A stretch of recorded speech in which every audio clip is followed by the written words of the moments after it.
Hi, everybody, and welcome to episode 103 of the iRock Knits podcast. My name is Cori Eichelberger, and I go by iRock Knits on the internet, and I'm coming to you from Victoria, Minnesota, which is an outer suburb of Minneapolis and St. Paul. Welcome. If you're new, I'm so freaked out by the fact that I've been doing this for 200 weeks, that I'm on episode 103, and I still have things to talk about.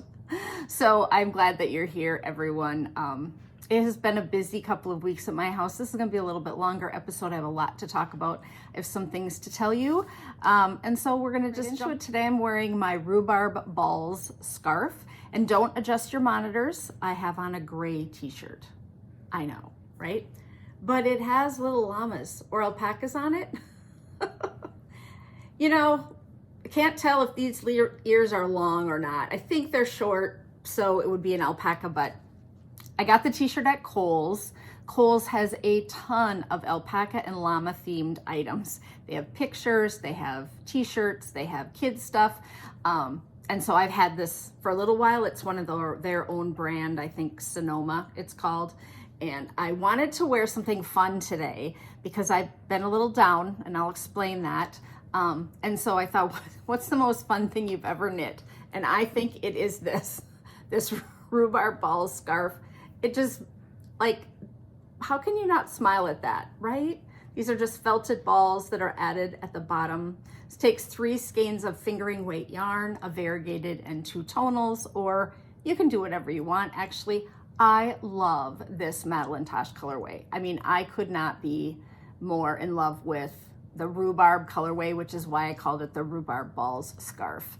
I did a collaboration with them. Was that last summer?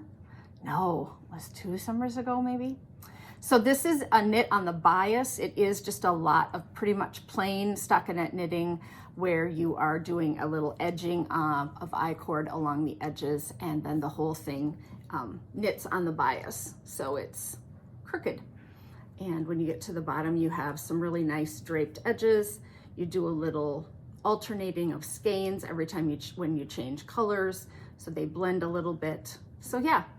If you have 3 skeins of fingering weight yarn that you'd like to use up, and you like kind of gentle stockinette stitches, knit across, purl back with some edges on them, it's a perfect take with you anywhere shawl because there's no thinking. You won't need the pattern after you get going. So I just thought I will put on my Rhubarb ball scarf today to make me a little happier. What's going on in my life. I do have to apologize for last week's podcast and the sound issue that was going on. Several of you let me know very nicely, and several of you didn't, that the sound was not working, that you couldn't hear. If you had headphones on or were watching on a TV, I think it worked okay. But if you were on an iPad or an iPhone watching or listening, I bought a new jack to attach my microphone to my new iPad, and it wasn't compatible, and I didn't know that at the time. So now I've got things fixed. I did re-upload. I went in on Tuesday and re-edited the podcast and upped it to 300% in volume. So that should have helped for most of you that were having trouble, I hope. It didn't make it as loud as normally, but I would never intentionally put up a podcast that you couldn't hear. It sounded okay on my computer in my office. So I was unaware when I posted it that the sound was off, and I edited as I normally do. But when I chop my episodes up into little divisions, to go back in and re-edit, I have to go back into every little section. And it takes me hours to edit the podcast, to put in the pictures and that kind of thing. And so it was a real challenge for me to go in and edit the volume in all the areas. And I'm not super technically challenged. So if you were unable to watch it, I apologize.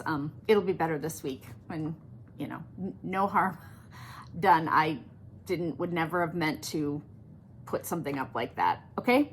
And then some of you loved Kylie and a couple of you didn't. Keep those opinions to yourself, maybe. But you have the ability to change the fast or slow speed of your podcast. It's right on, I think, over here. It's the little gear, and you can speed up or slow down the podcast and watch it at your, if I talk too fast for you, or if Kylie talks too fast for you, then you have the ability to slow it down or just turn it off.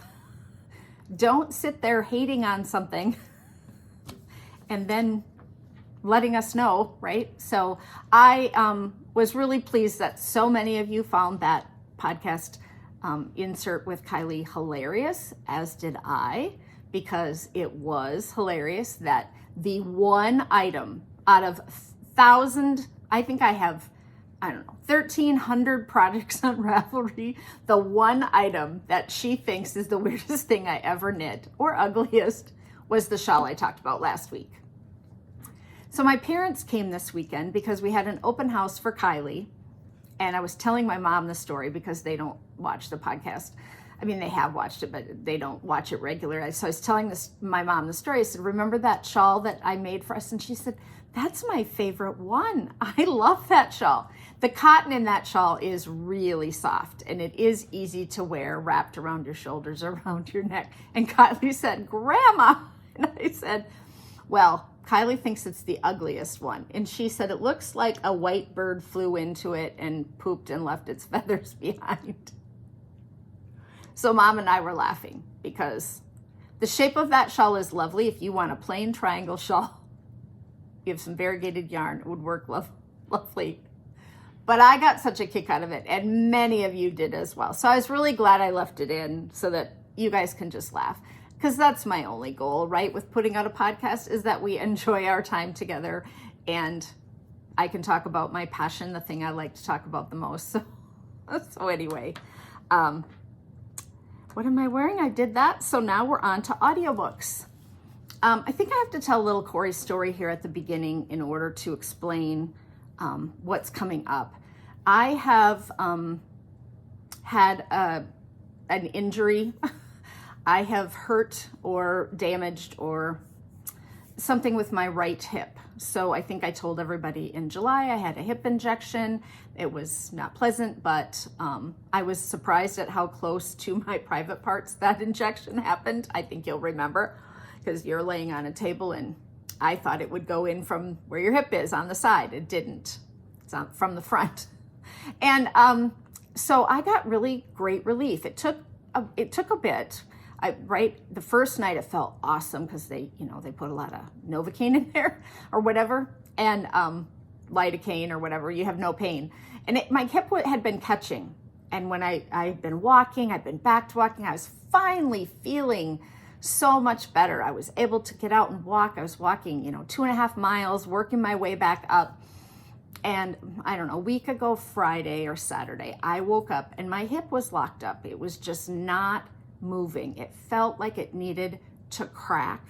I couldn't spread my legs this way or this way. I just didn't have any range of motion. So I sat around on Saturday and Sunday. I couldn't really move a lot. So I did a lot of audiobooks and a lot of television. So I have a lot to share. But by Monday, it really wasn't much better. And I was really limping. And so my husband said, you're going to fall. That's what we had talked about in July with this catch in my hip. He said, you need to go in, and I'm working, so we better go to TRIA tonight. So on Monday night, we went to TRIA Orthopedic Urgent Care. So that's the orthopedic place where I've had my thumb surgery, my foot surgery, my knee replacement. Anyway, if you've been with me for a while, you know that a lot of this arthritis comes from my mother, but also from the fact that I was a collegiate gymnast. And I lived in a gym when I was 8 until I was 20. And I have damage, but also arthritis from my hereditary, a little bit from my mother and my father too. But they're older. And so we went in to urgent care, and I had only been in on July 14th. And so they had my records, and the urgent care doc said, let me take a look at it. And he moved it around, and then he said, I need to get an x-ray. And I had just had an x-ray in July. And I said, well, I just had one. He said, yeah, but we need to check and see if anything's happened. So we did another x-ray, and nothing had changed. I don't have a stress fracture. But he said that I have arthritis on the joint, and then my labrum, the cartilage or the tendons in one, they're rough on the edges, and that happens as you get older. You wear them out a little bit. So he recommended that I get an MRI to take a closer look. And we hadn't done an MRI, so then he sent me home, which means I didn't get any treatment or any, plan going forward. And I'm struggling to sleep. But, I have a bad shoulder. I need to have a replacement. And he said to me, if the arthritis is, bad enough, you will need a hip replacement. So I was really down because I'm really tired of being this person that continually has orthopedic issues and can't move like I would like. And I'm mostly sad because of my husband, right? Every time I have an injury, he has to take care of me, and he's so fit, and he runs and he feels good all the time, and he's trim. And I have just become a recliner potato. And so it's just been hard. And so then I had to have a little talk with myself about how this is fixable. Things are fixable. And, I could have a lot worse things happening to me. So I have friends who are living with cancer, a close personal friend, and a couple of you. And also, there are people out there who are struggling with a lot of more severe things. So I had to have a little, I'm okay with getting down about life, but I have depression. I've shared that before. I've been sitting in the chair. And on Saturday, they called on Friday, and I could have an MRI on Saturday at 5:00. And I was just like, what? Saturday at 5:00? Someone's working, but they have an urgent care center. I said, yeah, I'll take it. I mean, that's lovely. My husband can bring me and whatever. So on Saturday, I had an MRI. And then because I had been seen in urgent care at this clinic, I can go right from my MRI over to urgent care and have one of the urgent care doctors read the MRI. So I don't have to wait for my results. So we did that. And it was really painful to lay in the MRI tube, but they taped my feet together. And because they needed the hip to roll in just slightly. And so they taped them together to get a good position. And it was, 30 or 40 minutes of just, I didn't think I was going to make it because it was just so painful. But you don't want them to pull you out of the tube so you can move, because then you got to go back in and start over or whatever. And so it wasn't fun. And then I went over to urgent care, and of course the doctor that I saw on Monday wasn't there, who did all my exam. So I have this woman, and she comes in, and she was just very quick. Not tempered, but I'm short-tempered about it. Anyway, she said, there's mild, moderate, and severe arthritis, and you have moderate arthritis. And so it wouldn't necessarily suggest an immediate hip replacement. So let's do physical therapy. And if you are a person who has orthopedic issues, you know that that's the first line of answer, right? If you are a mental health person and you go to mental health care, they say, let's try meditation. And so I have not had the best experiences with physical therapy over the years. I go and I do it, but I have had 2 physical therapists as centers where I have had just a really negative experience. I won't get into it. I could share, but I will, okay? I went to one center where you saw a different PT person every time you checked in. And as you checked in, someone would walk up with a clipboard and not know you, and they would say, okay, it looks like you have 7 machines to get through. And they would put me through these 7 machines, and I was having back pain at the time. And I would cry. And there was no knowledge of my previous history. They just knew that these are the 7 machines I needed to do. And they were these young PTs, and they were bored. And, they would just, there was no one-on-one checking with, I don't know. And there was another lady in there with me a couple times, and she was crying on the machines, and they would just expect you to get through it. And I went to the head of the department, and I said, this is not this is not a positive experience. And I shared that with this urgent care doc. I said, I've just not had the best experience. I also went to a sports PT person at one time, and I spent an hour and a half like working out with this person, and people would come in and go and come in and go. And I know that I am not in the greatest of shape. Like I love to lift weights, but I have not been able to in the last few years. I haven't done a lot of strength training. My body doesn't allow me with both my knees. I don't like to kneel on them. And some of you said you agree that have had knee replacements. And so I'm not good at like yoga where you have to do kneeling and stuff, and Pilates. I've tried a lot of things. So I said to her, I really did like my knee replacement physical therapist, which that was 4 years ago. And I said, if she's still around, I really felt a connection with her. She was really good. And she said, well, I hope you can get in to see her in the next couple of weeks. And she left. I mean, she didn't ask me about my pain. She didn't ask me if I'm sleeping, ask me how I'm walking, nothing. She read the MRI, which is what she was supposed to do. But then I was just left, and I was so disappointed, right? Because that's not a plan. I don't, anyway. So I will do physical therapy. I have called this morning and left a message to with the center. They didn't pick up. So, and I will go back to my chiropractor, because he's not a, like a crack and twist chiropractor. He does a lot of, what are those pads that you put on, vibrator, EKG like stuff, but I know the word. Anyway, and massage and gentle manipulation and stretching and movement. And so I'm thinking that I will go see him, and then I will get, I will work on my core, work on my hips, work on my, my muscles. But it's been a little bit of a bummer on my end.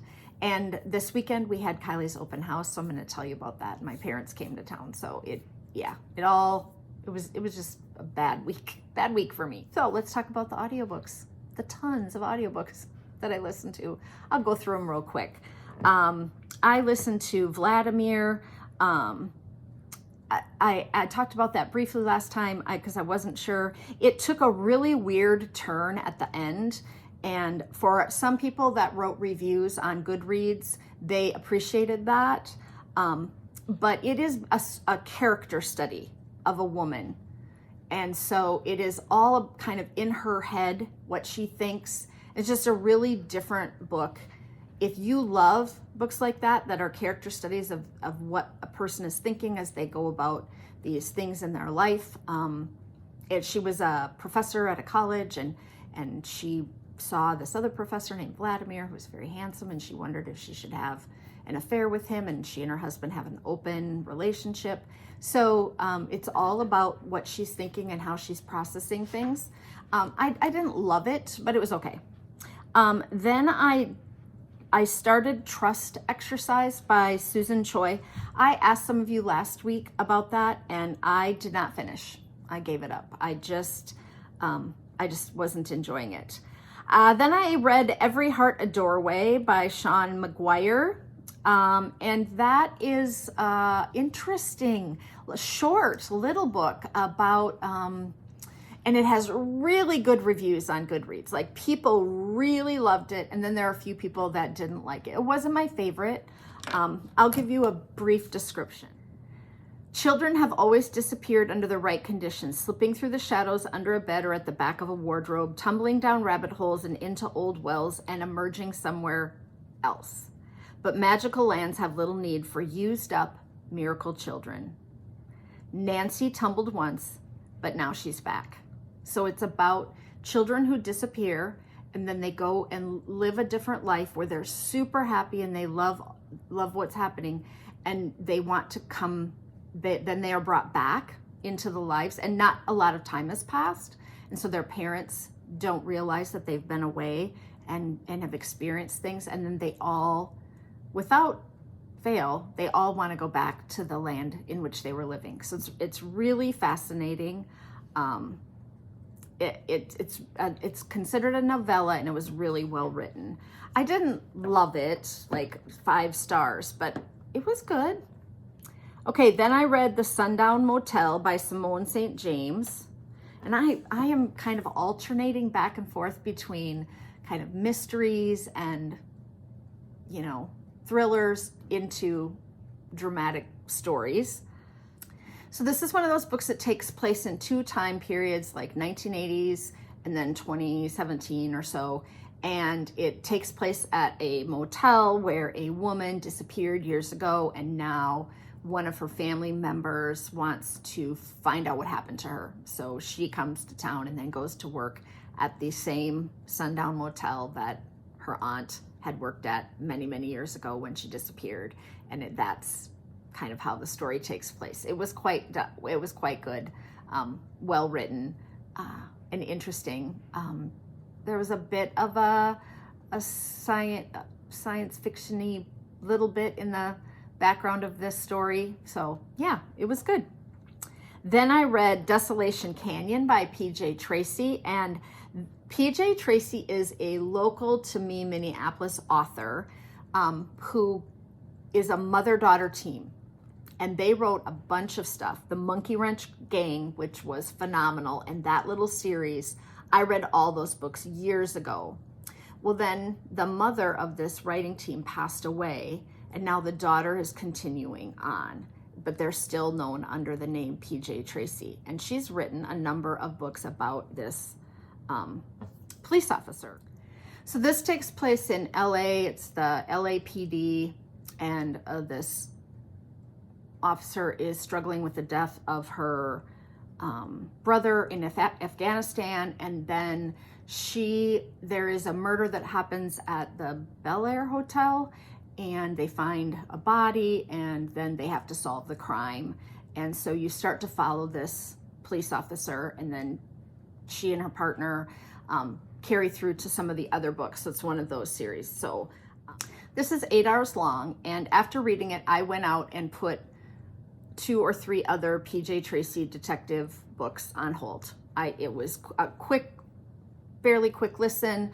I do listen to all my books on like 1.5 speed, and I've just gotten used to that. So now when I go back to 1.0 speed, I feel like they're just so slow. But so I listened to it fairly quickly, and I enjoyed it, and I thought I would love to listen to more of this character. So I would recommend this series. It's quite good. And then I finished A Court of Frost and Starlight, which is the 5th book in the Court series by Sarah J. Maas. It's very short. The other ones were the ones that were 24 hours long. This one is like 6. I did really like it. It did kind of wrap things up in the story. I don't believe that there will be another iteration of that. So if you have not read A Court of Thorns and Roses, ACOTAR, I think they call it, abbreviated ACOTR, something like that. I would really recommend them. Very well written. I really enjoyed the characters, and I love that I can go from one book to the next in the characters. You know, you can follow them for such a long period of time.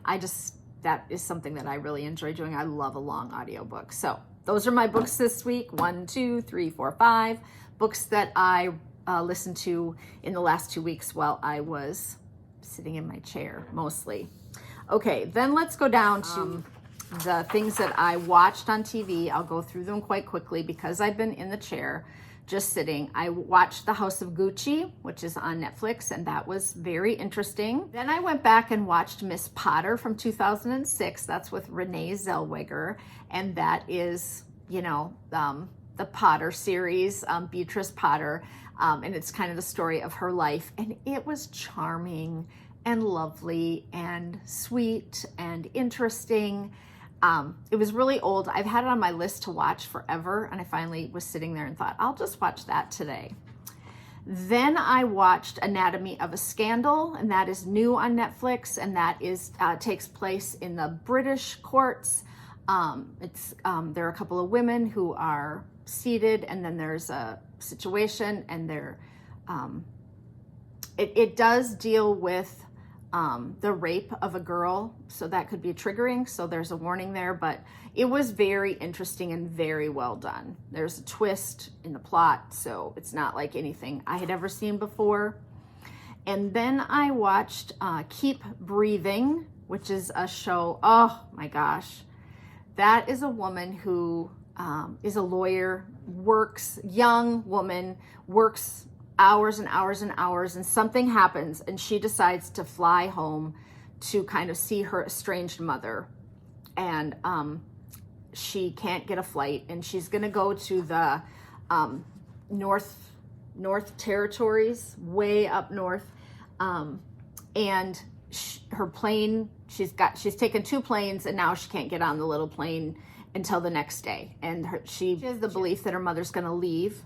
The last letter that she finds that wasn't given to her says that her mother will be in this territory through September. And so she has to get there. So she begs these 2 men in this airport who are flying there to take her with, and the plane crashes. And she's stuck. And then it crashes in a lake, and she's stuck. And she's in a mountainous area. It's so good. It's scary. It's fascinating. She doesn't have survival skills. She doesn't have clothing, and that is appropriate, right? One of the men is hurt very badly. It is, yeah. So I would really recommend Keep Breathing on Netflix. And I watched Purple Hearts, and that's on Netflix. And that is a young woman who can't seem to get ahead. She has diabetes. She wants to make more of her life, and she can't afford her medication, and she's using more than prescribed, than she can get she can't afford it for another few days, and then her mother offers to help, and she doesn't want all of her mother's help. Anyway, she goes into a relationship with someone in the military, and they have a pretend marriage, and he's getting shipped off, and she can get his benefits while he's gone. It's called Purple Hearts. Really good. And she's an aspiring musician, and the music that I watched a interview afterwards because she wrote the music for this movie. So the music in the movie is excellent. It's really, really good. Then Ross and I started watching Goliath with Billy Bob Thornton on Amazon Prime, and we're still watching that. And I watched the first season, and then I thought Ross would like it. And now the second season got a little graphic, but it's good. He's a washed up lawyer who takes on the giant companies and tries to work through that situation. It's good. Then I watched Uncoupling with Neil Patrick Harris on Netflix. He is in a relationship with another man, and the man has a 50th birthday and decides to maybe change their life. And I found it really endearing. It was maybe 6 or 7 episodes. I think it'll get picked up. Maybe they kind of leave it at the end, like it could get picked up for another season. It was people of a certain age going through kind of midlife crisis and what that's like in a relationship. Then I watched Sweet Magnolias. That has 2 seasons on Netflix, and it felt a lot like they tried to redo Gilmore Girls with a tiny bit of a Christian bent. The women all go to church and spend time at church, and they pray for one another, but it's these 3 friends growing up in this town. They've been high school friends forever, and then things happen, and it's not really big budget. Some of the acting is a little obvious, but I couldn't stop watching it, and I really liked it. When it got done, I kind of wanted more. So if you just like a really nice story, and it does have this Christian element, and I went and looked because I thought, was this produced by a Christian organization or something? And it really wasn't. It's not a Hallmark movie, or that's what it feels a little bit like Hallmark movie, not huge budget. But the Gilmore Girls did not have a huge budget in their first season either, and the acting wasn't, and they all got so much better, and the budgets got bigger, and it become kind of a cult classic where everybody, if you loved Gilmore Girls, and if you've never watched the Gilmore Girls, you really should. But so yeah, I would say that this was good. Then I started watching Imposters on Netflix, and I can't watch too much of it because it makes me so upset. I don't like when I'm anxious during like what's going to happen next during a movie. I've said that before. This is about a woman who marries a man, and then after 28 days, she leaves.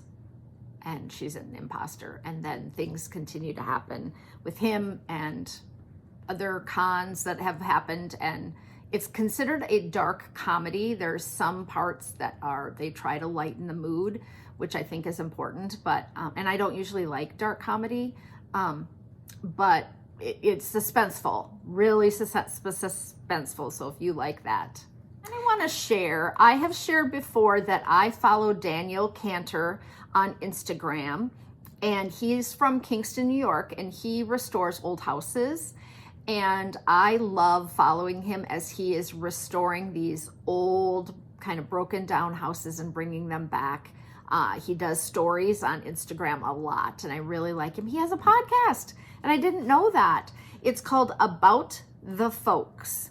And he has two friends who have restored old houses, and he does several interviews with them. So the podcast is really short. I'm going to say 15 minutes. He does kind of an interview. They go through the house, and then he does another, he goes, back, and they do another little snippet and then back. So if you like old houses and restoring of old houses and like watching that, then you could follow Daniel Cantor on Instagram, but also you could go over on YouTube and watch. I think he has maybe 7 episodes. They're pretty spread out. It's not real regular, but I like them. So there you go.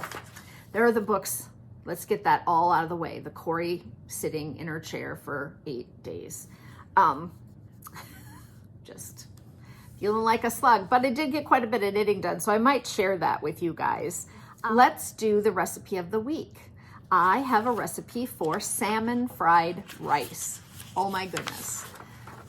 It takes 4 ounces of salmon, some sesame oil, some scallions, some cooked cold rice, you can also add some cauliflower rice, an egg, some soy sauce, and some sriracha or chili garlic sauce. I was making fried rice. I like a fried rice dish. I throw all my leftover vegetables in it, and then I add chicken and rice and an egg and stir it up in the crock pot or in the wok. I have an electric wok, and I like that. Like, I can use up stuff. So I will add any vegetable I have. Like if I have zucchini or mushrooms in the refrigerator, or you could add, peppers and onions. I like to add diced carrots and peas from the freezer. I always have a bag of those in the freezer. So you can really, but I was making it without the chili garlic sauce because I thought that it would make it too spicy for us, and absolutely not. You need to add that into your fried rice. It completely changes.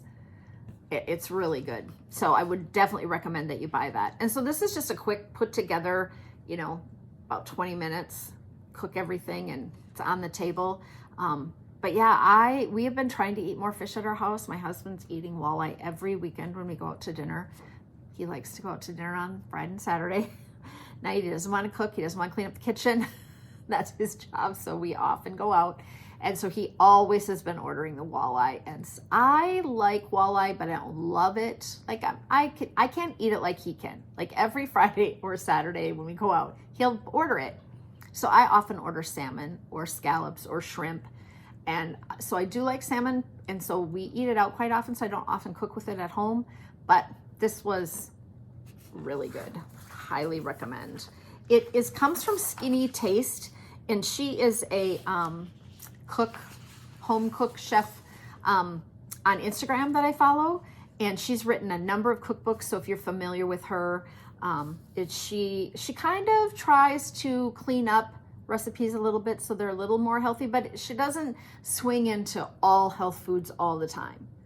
She has a nice balance, and she cooks quite a bit on Instagram, so you can see the different recipes she does, and that's the one that I picked up. So salmon fried rice.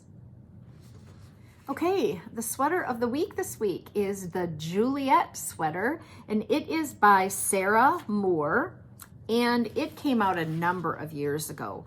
I wore this in episode 50. I went back to look because I thought I had talked about this one before, and I watched, and all I did was say, I'm wearing the Juliet sweater, and it will be coming up in a future podcast.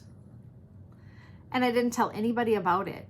And so, it is meant to have garter stitch at the top that stops about here, and I made it stockinette because my yarn was this kind of nubbly boucle-like, and then I made it this part more at my waist where I go in because I have the bigger bust line, so I don't want anything to stop right up here underneath because that just will accentuate that. And then I made it a bit longer. I'll put a picture of it in there. And lots of people did it in just a tonal yarn, and it's quite pretty. So I'm going to show you this one so you can see a little bit in just a tonal yarn what that would look like. And then it has these closures that come across the front, and a lot of people did it like this, left, right, left, or across their front with their buttons to close it. But I added material in the front because I had these buttons I wanted to use, and I didn't have big buttons. So I added when I cast on, I added some yarn right here so that I did a little edging along here, and then used these buttons, which you can't really see very well, but they match. They're orange and kind of gold, shiny. Yeah, really cute. So this is definitely a fun knit. It's a great summer sweater. I mean, we're still in August, so I thought that would be a good one to share. It calls for bulky yarn, but really the gauge is more like kind of an Aran, worsted to Aran. So I don't know what yarn, I could look it up, I suppose. I don't know what yarn she used to call it bulky. Sometimes Ravelry, the yarn and the yardage and the weight of the yarn does not meet the word that the person used, like bulky. So the gauge for this is 14 stitches and 20 rows in 4 inches.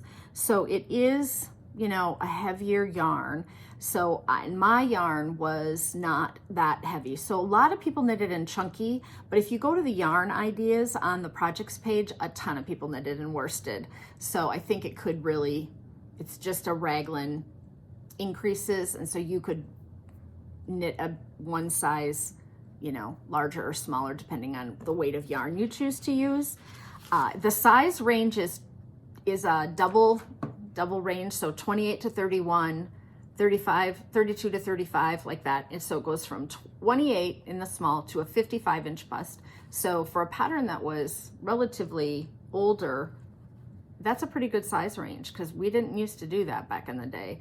And there are tons of colors out there so that you could see. The little lace section on the bottom was real fun to knit, and it turned out to be a sweater that I wear still quite a bit, even though it's kind of novelty yarny. It reads, these read a lot more bold on your screen than they are. Like they don't stick out like that in person. They're just little bumps in the fabric. I think the light is shining off them because they're more yellow. But anyway, it's a little more toned down than that. So that's the sweater of the week this week, the Juliet. Okay, then I decided, because last week's shawl was so crazy, and Kylie was like, it's just hideous, Mom. And my mom was like, I love that shawl. It's one of my favorite ones. I still wear it. I thought, let's go crazy again with the shawl and scarf idea this week. So we're going to look at 2 ruffled shawls that I knit back in the day. The first one is the ruffled shawl, and the second one is the cha-cha shawl. And so they're both kind of scarf-like in nature, and we'll just take a little look at them. So the one that I put on the mannequin first is called Cha-Cha Ruffles by Diane Augustin, and she is a local Minnesota designer. I know Diane quite well. This is knit with worsted weight yarn. I use Malabrigo Rios, I believe, and then it also uses a a ruffle yarn that's knit in a special way. It says, Cha-Cha Ruffles is a feisty, frilly accent piece. It can be worn as a scarf, a collar, or a cowl. Fasten it in any way with an amazing shawl pin. Center the widest part in front and throw the ends over your shoulders for a sassy statement. And so I knit this one year because I was going to a Valentine's event and I just wanted something kind of fun and over the top, and it didn't take long at all to knit. So there's the yarn. And there's that ruffle along the bottom. And so this yarn is basically a piece of ribbon that had like ladders across the top, and you just knit that in and it made the ruffle happen. So that the yarn made that happen. So it's kind of crazy. It's a little sparkly. I'm not sure that I would just wear it out on a day-to-day basis, but it would be really fun for a little girl. They would love playing dress up with this.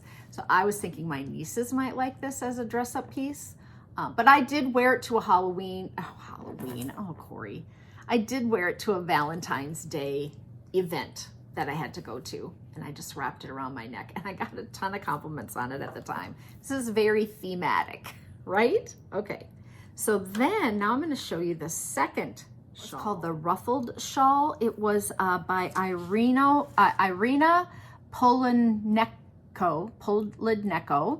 It was published via Stacy Charles. It used mohair and a kind of a ribbon yarn. It came out in 2010. It was really popular in a lot of yarn stores. This was kind of at the height of the novelty yarn craze. It is 22 stitches and 26 rows to 4 inches.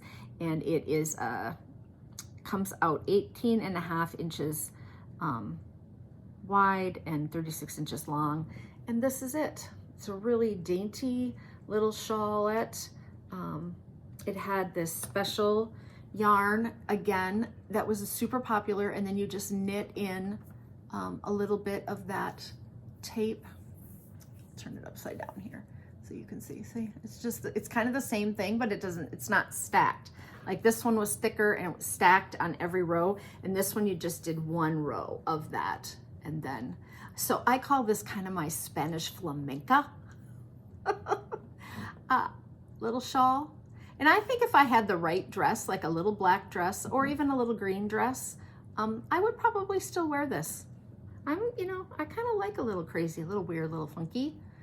Maybe most of you wouldn't, but it's really lightweight. That is available for free. So that is a free pattern out there, and most people use the called for yarn at the time. So I just thought I would show you some ruffled shawls from back in the day. I think it's fun to kind of revisit those old patterns and kind of look at what was in style and what we were all doing. I mean, novelty yarns are like completely and totally out of style right now, right?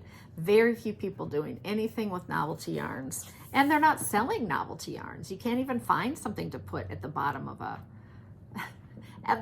a shawl, right? I have a finished object. I knit a hat. So I've been sitting in my chair. Sometimes you just want instant gratification, and I had this pattern in my folder forever. This is called the Irma hat, and it is by Aneta Gaziorowska or Gaziorowsko. And I was just fascinated by how it worked up, and it calls for DK weight. What came out in 2017, the gauge is 22 stitches to 28 rows on a US size 4 and a size 7. I really thought this was easy. Once I got going, I knew what I was supposed to do to cross these and get that setup happening. And then you work really hard on the crown decreases. I felt like she was trying to do it in pattern, and it just didn't stick very well. I felt like the crown decreases could have been worked just a little better. I thought you could have decreased as you were zigging left on all of them, as opposed to trying to, you can tell that it's there, but not, I don't know. It's a free pattern. So how hard do you want to work on making those crown decreases look different? It's a really cute hat though, right? And if you're putting a pom-pom on it, those crown decreases won't show. They're not a mess. They just don't, if you're going to do that much work in the pattern to as you follow the decreases, then I think it should show more than that. They're just, you could have just done a, knit 5, knit 2 together all the way around if that's the top that's going to happen there. But yeah, it's a 1 by 1 rib at the bottom that goes right into those, and it was fun. So I knit that up in, I think, 2 days, but I've been sitting a lot. And then I knit 2 baby cardigans, and I showed one last time, and I had the little kerfuffle with the pattern yarn, but I got the new yarn and it didn't coordinate perfectly, but I knit up the second sweater, and so there will be a picture here. I did like knitting this Eyelet baby cardigan twice. It was a quick knit both times. I did kind of alternate it so that the 2 looked coordinated, but they don't really match. One is definitely cream with pink and one is green with cream, kind of colored. I knit it on a size 8 needle using Fleece and Harmony Aran weight yarn. So it is the Eyelet Yoke Cardigan by Sarah Hoadley. I did knit it using Aran weight yarn, which is why I liked it, because it knit up so quickly. If you're gonna make a baby gift and you know that they're gonna wear it for 3 months before they've completely grown out of it, I didn't want to spend a lot of time knitting it, right? Like these, I wanted to make 2 for my great nieces who I don't see very often, but so I did get those both done, and I think they turned out really cute. I blocked them a little longer, I stretched them a little longer, and I found cute buttons to put on each one. I used my wooden buttons and from Katrinkles, where you can stitch the coordinating yarn into the buttons. So I will put a close-up of the buttons. So I stitched green in one of the buttons, and then I stitched pink in the other buttons so that they kind of coordinate, but they don't look really matchy-matchy. So that was, that was fun to get kind of off my list. I was thinking about giving them to them for Christmas, but honestly, they're short sleeve. They can wear long sleeve t-shirts under them. I think I'll just put them in the mail. All right, let's do a couple of tips and tricks this week. As most of you have met my daughter before, she's been on the podcast a couple of times, and you've met Matt, my friend Matt. And Matt and Kylie are both introverts. And there were a couple of comments on the last podcast about Kylie being an introvert. And she's very much an introvert. And we used to think back in the day that introverts were shy, quiet people, and that extroverts were loud, obnoxious people. And we have changed our definitions of those over the years. And so I think it's funny that sometimes you would think that you could judge a person by how they behave on whether or not they're an introvert or an extrovert. But here's the difference. An introvert loses energy from social interactions, and an extrovert gains energy from social interactions. So an introvert wakes up in the morning with 5 coins, and every social interaction that they have throughout the day, they lose energy. An extrovert wakes up in the morning with no coins, and every social interaction they have throughout the day, they get more and more coins, and they feel rich at the end of the day. So like going to a party can give you energy, or it can suck your energy. So an introvert can go to a party with an extrovert, and they can talk and be filled up, and the more people they talk to, kind of the better they feel, and when they leave, they're all hyped up, and the introvert can just stand over there and eat the cheese. Okay? So it doesn't have anything to do with how outgoing you are, but you have a tendency to be more outgoing because you like talking to people, because that turns a trigger on in your brain that kind of fills you up. So after I talk to a bunch of people, or when Kylie is here, I feel like this. And when she gets done podcasting, she's like, I need to go home and sit on my couch and just be quiet.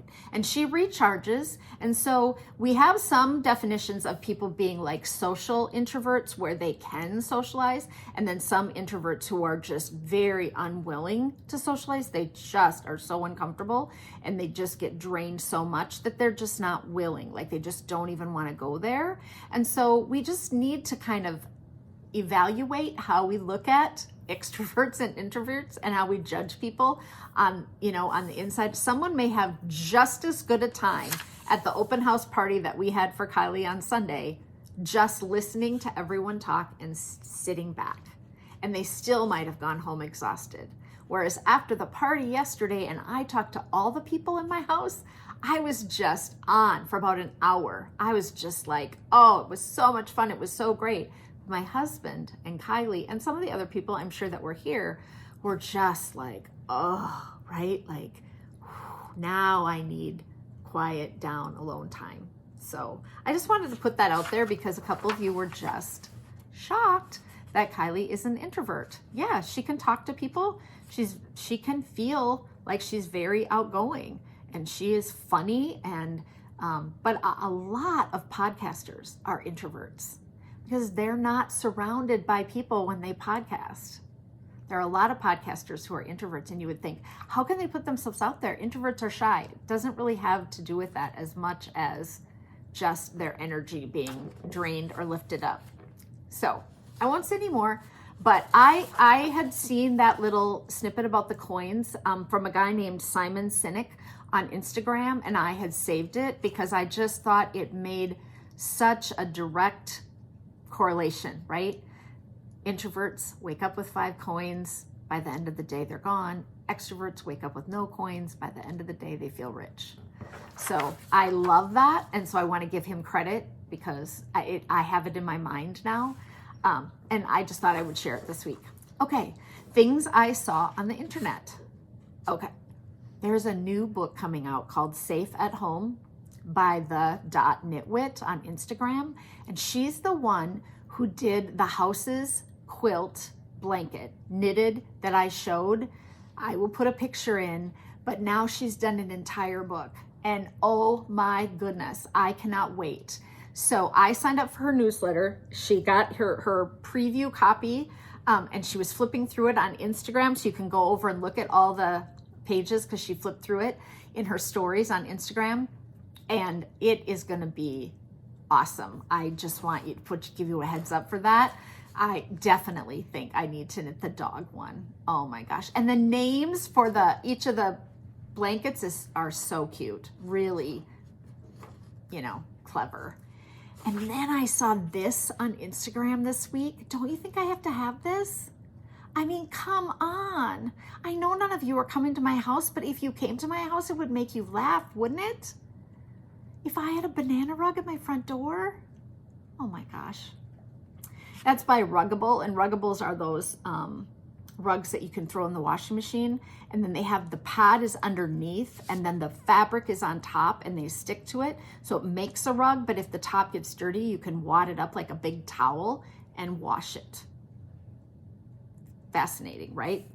The things that people are coming up with to make our lives easier. Right. So I have a couple of things that I have to tell you this week. The first one is I had a little yarn giveaway for the funniest caption on Instagram. I posted this picture of Cody with yarn underneath, and some of them are so good. They're so good. So I decided I really shouldn't decide which one I liked the best, although I did really like this one. I just counted and then did a little random number generator.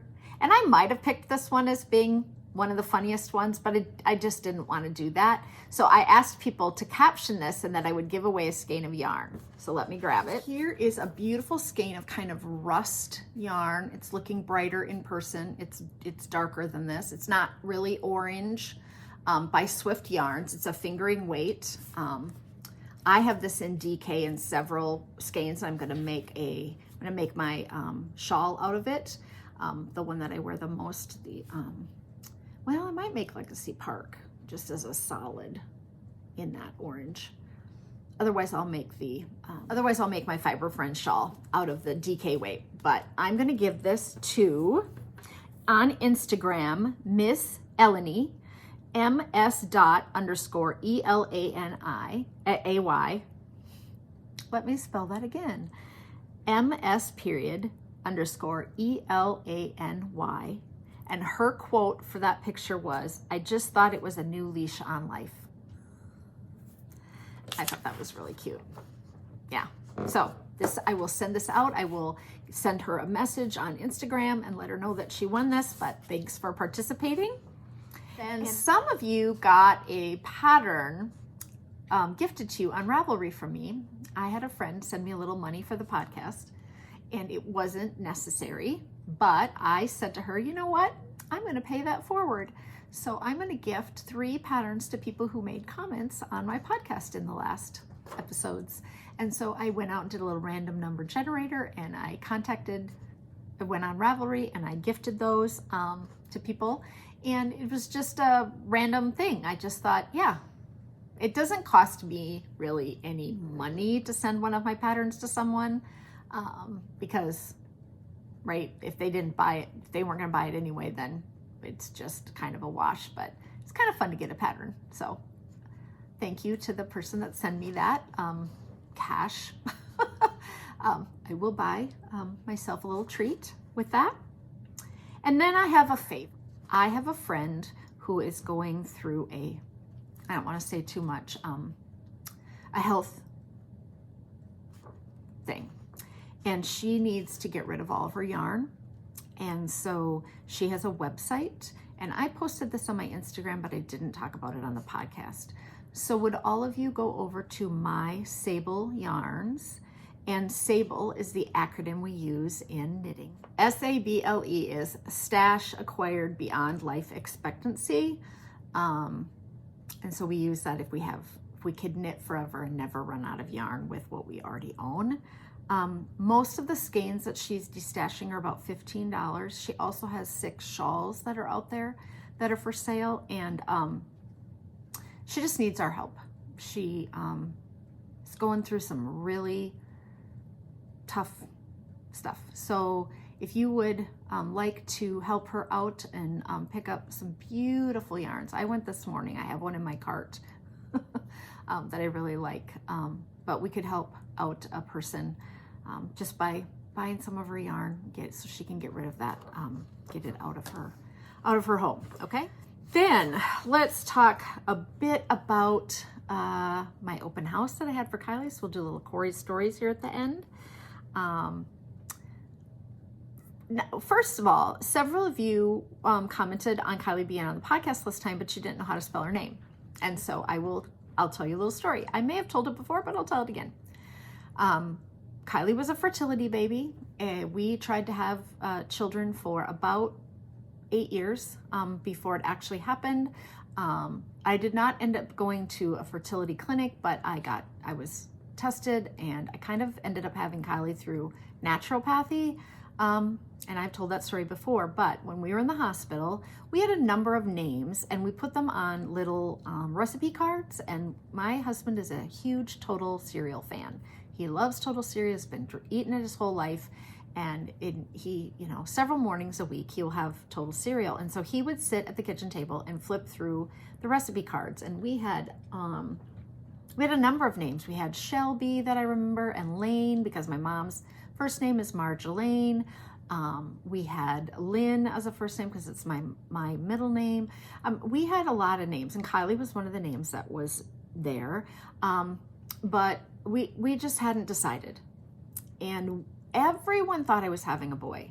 So our boy name was Sam. We were going to use Sam because with the long last name, Eichelberger, you can't name your child a long first name. It'll never fit on a form, right? Can't do Elizabeth Eichelberger.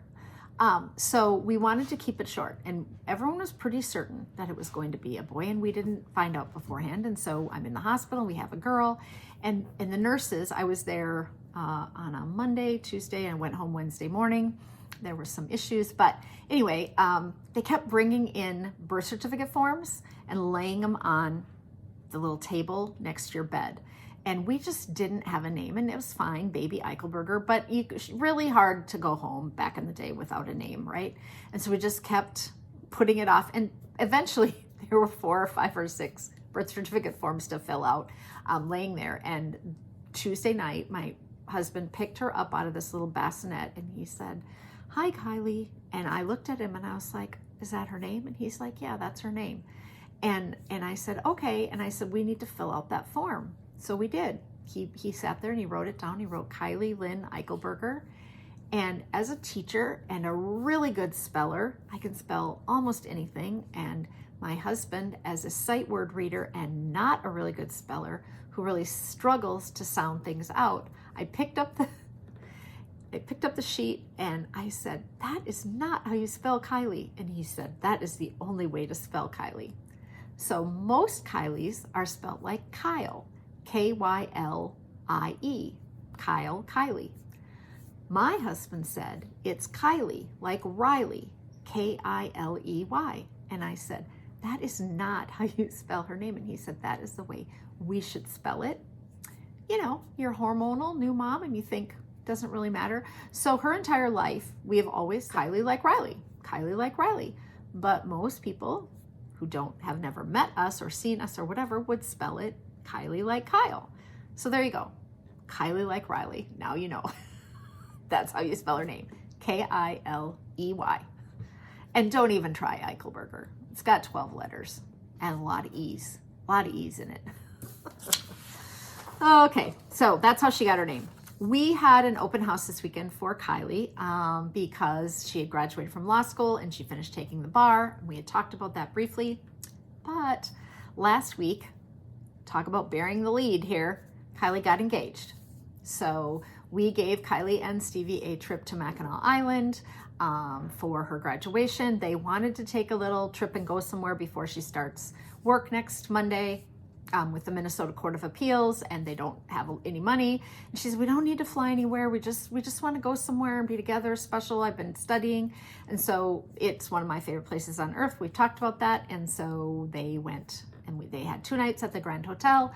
And from Minnesota, and it takes about 8 or 9 hours to get over there. I mean, it's a long day trip, but it's not doable, right? You can stop along the way and spread it out a little bit. But, you know, so they drove over and they stayed in somewhere in northern Wisconsin, and then they got over there, and we got a message on Wednesday morning from Stevie that said, keep your phones with you tonight. So we knew. And I was teaching at Stephen B's on Wednesday night. And so if any of you were in my class at Stephen B's last Wednesday night, I got a phone call from my daughter, and I knew what it was. And so I said, oh my gosh. And the class had run a little long. And I had texted Stevie and said, I'm teaching from 5:30 to 7:30, but I should be freed up by 8. And it was probably 10 to 8. And my phone chimed on my watch. And I was like, oh my gosh, it's my daughter. So all of you knew probably what was going on in that moment, but she is so happy. And they walked down. Now, see, I told Stevie that when you dress for dinner and you go down on the front porch, which is a gigantic front porch, it's 2 football fields long or whatever, there are white rocking chairs the whole way, and then there are geraniums, which is why to this day I still love geraniums. That there will be photographers, and they offer to take your picture so you can have your picture taken, and then the next morning you can go down and look at them and choose to buy them or not. And so I said, you could have a moment. And I said, it's none of my business, but I'll just, let you know. Because we kind of all knew that after she took the bar, they were going to get engaged. She just said, I just don't want to plan a wedding during law school and my studying. And so I would have gotten engaged on the front porch. But I'm an extrovert and I don't care about having a lot of people around, but Kylie would not have wanted that. And Stevie knows Kylie. And so he took her down onto the front lawn where there's a big green area and beautiful little trees and almost like a little forest off to the side and a fountain. And there were quite a few people milling around. So he waited and waited. And at this point, they're both dressed up and everyone leaves, and so he gets down one knee, and there was a woman with her husband, and she knew what was happening, and she took pictures. And I want to thank that woman because I got to see the moment, and Kylie said she knew it was happening before I did, because she has pictures almost before he goes down on one knee. And then she took multiple pictures, and then she came over and said, I know you don't know me, but I thought you might like these. And they were an older couple, and Kylie said the man came over and said, congratulations, son, and shook Stevie's hand. And so now I have pictures of the moment that my daughter got engaged, right? And I said, like, the fact that Kylie said, Stevie did not stay down on his knee like forever. Like, she was on it. And I said, like, who has their phone out and is ready, you know? And maybe she was taking pictures of the fountain or whatever, but I was just tickled that she had, you know, pictures of the actual engagement. And they're so happy. They're so happy. Stevie has a year left of school, and Kylie has this 1-year commitment to the Court of Appeals that starts next Monday and goes through next August. And then they'll both be kind of looking for jobs.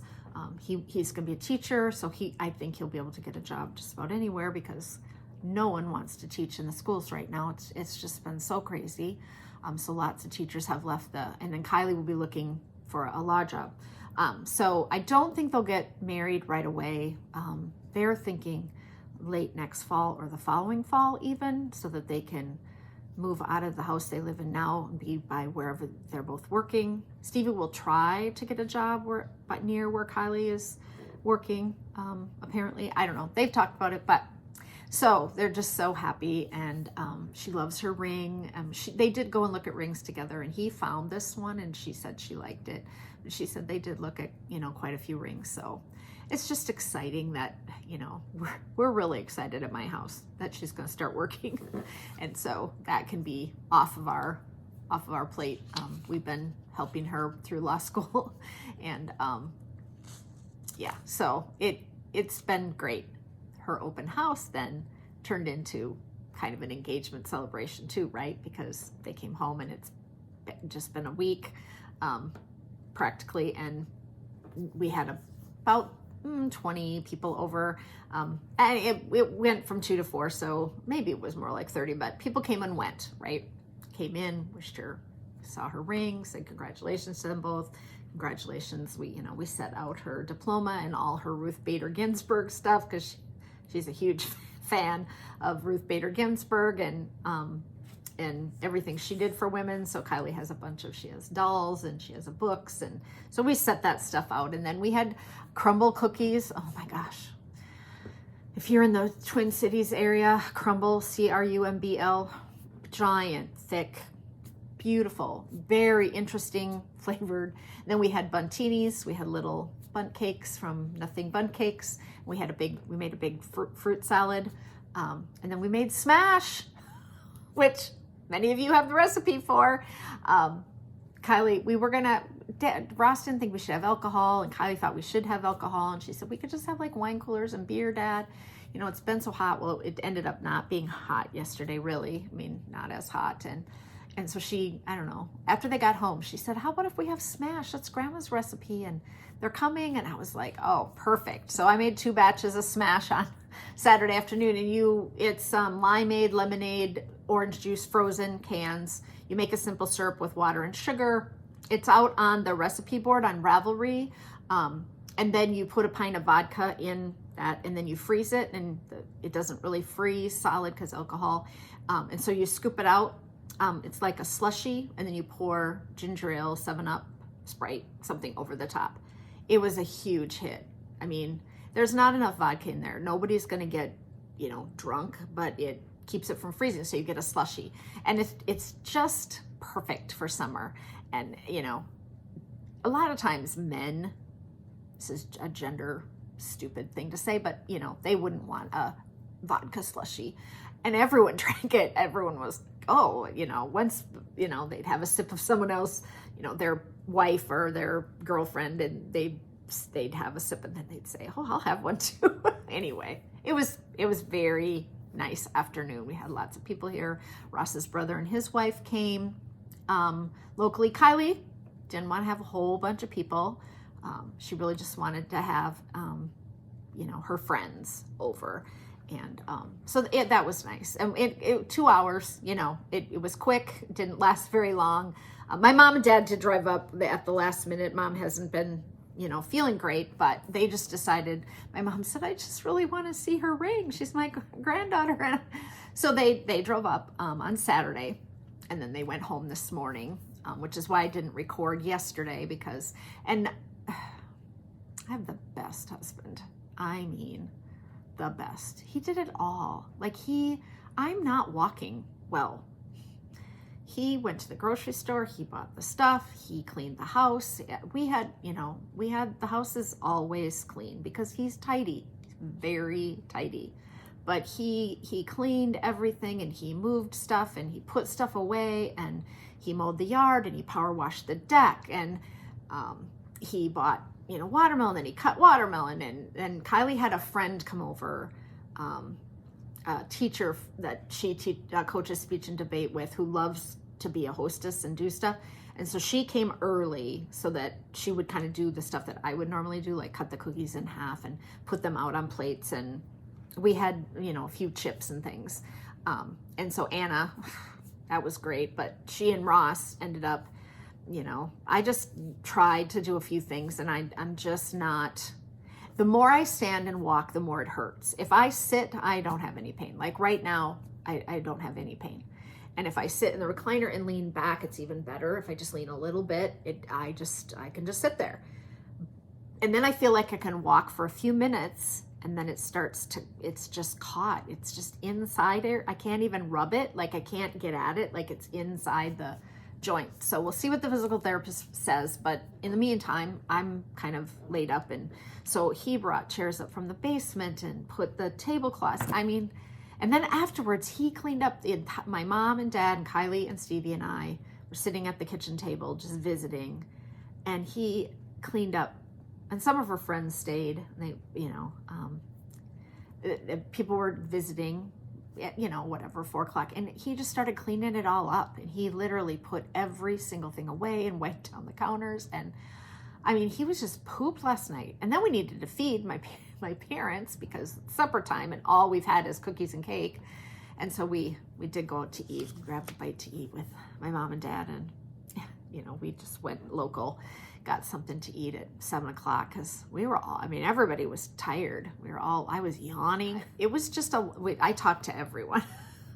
It was really fun. And we took down all Kylie's decorations, and she had bought, she bought the cutest sign. Let me tell you that story quick. So in the movie Legally Blonde, Reese Witherspoon plays kind of a ditz, and no one thinks she's very smart. She gets a fashion degree, and then her boyfriend breaks up with her and goes to Harvard Law. And so she wants to get back at him, and so she goes to Harvard Law. And it's a couple times in the movie, someone says to her, "You got into Harvard Law?" And she said, "What? Like it's hard?" And then at the end, her boyfriend, she graduates, and he says, "You graduated from Harvard Law?" And she's like, "What? Like it's hard?" And Kylie found this garland that said, "What? Like it's hard?" And so we hung it across the window. It was so cute. It was just like perfect, right? Because she's graduating from law school and taking the bar. And so she came in and she's like, "Mom, do you get the reference?" And I'm like, "No." And then when she told me, I'm like, "Oh, totally, yes." Legally Blonde came out in like 2001 or something. I don't know. And so it was, but all of our friends, and there have been iterations, and now it's come out as a musical on Broadway, Legally Blonde. And so their kids know the music and whatever. So she said all of my aged friends will all get it. They'll all remember it. But so anyway, because they were all little when Legally Blonde came out, but it's kind of that cult classic, and so people commented on that. That was kind of cute, kind of fun. Well, anyway, I've kind of rambled on. I had a lot of books. I had a lot of TV this week. This is not a books or TV podcast, but let me show you quickly what I was working on knitting wise. This is my knitting bag. Isn't it cute? Oh, so cute.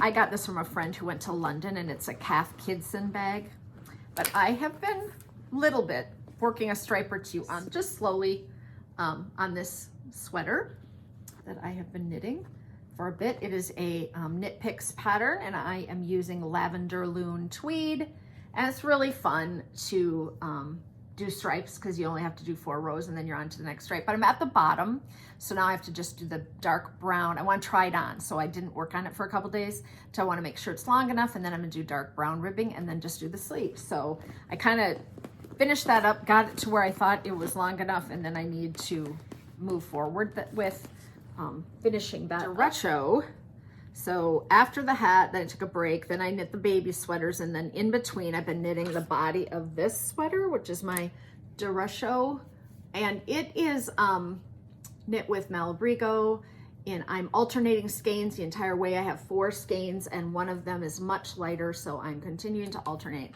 So I decided to make it long. Then I tried it on and I wasn't a fan because I'm wider at the bottom, and especially right now. And so then I was like, no. So I ripped back, tried it on shorter. I was like, no, I think I'd rather wear it long. So now I'm re-knitting those 3 or 4 inches to make it longer. So it'll be a tunic length. And I may get that done and say, this is not how I want to style it. If I made it short, I would wear a little, I have a sleeveless white blouse that would stick out on the bottom, and then I could wear it, kind of style it that way. I made the red one longer and I really like it. And then I made the sleeves on this one a little bit longer. They're quite short sleeves, and I cast one off when I tried it on, and then I was like, nope, I don't want shorts. I don't want little sleeves like this. I want longer sleeves. So then I figured, I did some numbers and I figured out. So this is almost there. I have to do the bottom and the bottom edge. So another reason that I didn't keep going. Sometimes when I get to something that I have to do something about, then I set it aside and work on something that I don't have to. This has a bottom shirt tail on both sides, and so I had to get the pattern out and just do the back and forth knitting. And so I didn't. So the next day or two, while I wait, see if just resting my hip, it is better. It's much better than it was when it first happened. But that's what I've been knitting, and the hat and the baby sweaters, and then the 2 other sweaters. And I have a couple other sweaters I'd like to get off the needles because I'm like halfway through, and I stopped on one where I need to do the color work, and I love doing color work, but I haven't picked it up, so I need to do that as well. Lastly, my teaching schedule. I am teaching on Wednesday at Stephen B. I'm teaching Ravelry, so if you watch this really early, it is on Zoom, so you could still sign up for that, I think, by calling the shop, stephenb.com. And then I am teaching in September and October, but I'm really concerned about this hip problem and whether or not my South Dakota trip, where I'm teaching like 5 classes, is going to be doable. But the Columbus, Ohio event that was going to be at that hotel and shared by 2 yarn stores got canceled. And so I will not be going to Ohio in November. And part of the reason is that she wrote me and said, hey, we're not going to have the big event, but you could teach at my store and then at the other store, but we're 2 hours apart, whatever. And then I got back to her and I said, hey, I'm having a hip issue right now.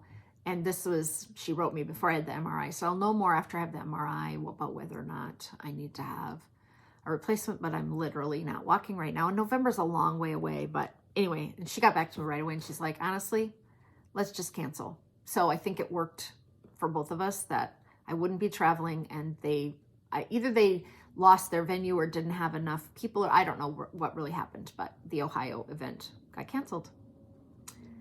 So let's sign off this week. I'm thinking of all of you. Some of you have some stuff going on and you've shared with me, so I am keeping you close to my heart. Come in for your hug.